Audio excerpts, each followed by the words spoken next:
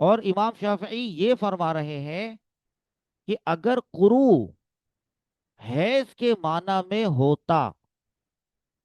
تو وہ سلاست قروء نہیں ہوتا، بلکہ وہ سلاسو قروء ہوتا، سلاس مذکر ہوتا، یہ جو عدد ہے یہ مذکر ہوتا، اور قروء حیض کے معنی میں یعنی مؤنث کے معنی میں ہے ہوتا تو ٹھیک تھا، ہونا چاہیے تھا، لیکن قرآن میں سلاسو قروء تو نہیں آیا، سلاستا قروء آیا،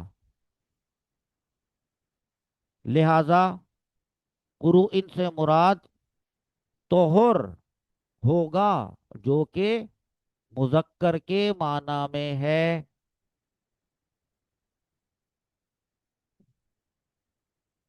احناف اس بارے میں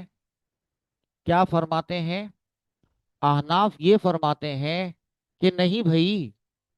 ثلاثت قروء میں قروء کا مطلب حیض ہے جی۔ ہمارے امام اعظم امام ابو حنیفہ رحمت اللہ تعالی علیہ فرماتے ہیں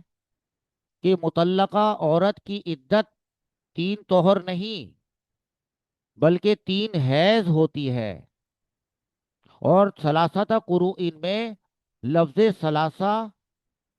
یہ ایک خاص لفظ ہے جس پر عمل کرنا واجب ہے، اور یہ اسی وقت ممکن ہے جب قروء سے مراد حیض لیا جائے۔ ہاں، کیونکہ 3 حیض یہ تو مکمل کیے جا سکتے ہیں، کیسے کہ ایک عورت کو پاکی کے دنوں میں طہر میں طلاق ہو گئی، عدت اسی وقت سے شروع ہو گئی، عدت کے شروع ہونے پر تو کوئی اختلاف نہیں ہے، اختلاف تو ہے عدت کے مکمل ہونے پر، تو عدت شروع ہو گئی، اور ثلاثت قروء یعنی 3 حیض تک جا کر وہ مکمل ہوگی، ختم ہوگی۔ تو جب پہلا حیض آئے گا پھر طہر آئے گا 1 حیض، پھر دوسرا حیض آئے گا پھر طہر آئے گا 2 حیض، پھر تیسرا حیض آئے گا، اور وہ جب مکمل ہو جائے گا اور عورت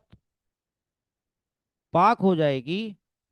حیض تیسرا والا ختم ہو جائے گا، تو یہ 3 حیض کاؤنٹ ہو جائیں گے اور عدت مکمل ہو جائے گی۔ لیکن اگر امام شافعی کے قیاس کے مطابق 3 طہر پورے کرنے کی کوشش کی جائے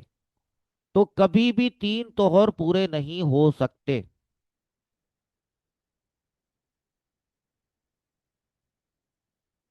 یعنی جیسے کہ ایک عورت کو طہر میں یعنی پاکی کے دنوں میں سے اس میں سے کسی دن طلاق ہو گئی، اور امام شافعی فرماتے ہیں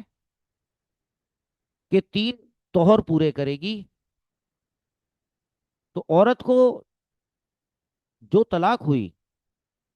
وہ طہر میں ہوئی، تو ہو سکتا ہے کہ طہر کے کچھ دن گزر چکے ہوں، آپ کہہ سکتے ہیں کہ آدھا طہر گزر چکا ہو، پھر حیض آیا، پھر طہر آیا، تو یہ وہ جو آدھا طہر تھا اس کے بعد ایک پورا طہر آیا، یہ ہو گیا 1.5 طہر، اس کے بعد حیض آیا، پھر طہر آیا، تو اس تیسرے والے طہر کو ملائیں تو یہ ہوا 2.5، 3 تو نہ ہوا، اور قرآن پاک میں لکھا ہے سلاستا، 3 ہونا ضروری ہے، تو 3 کا مطلب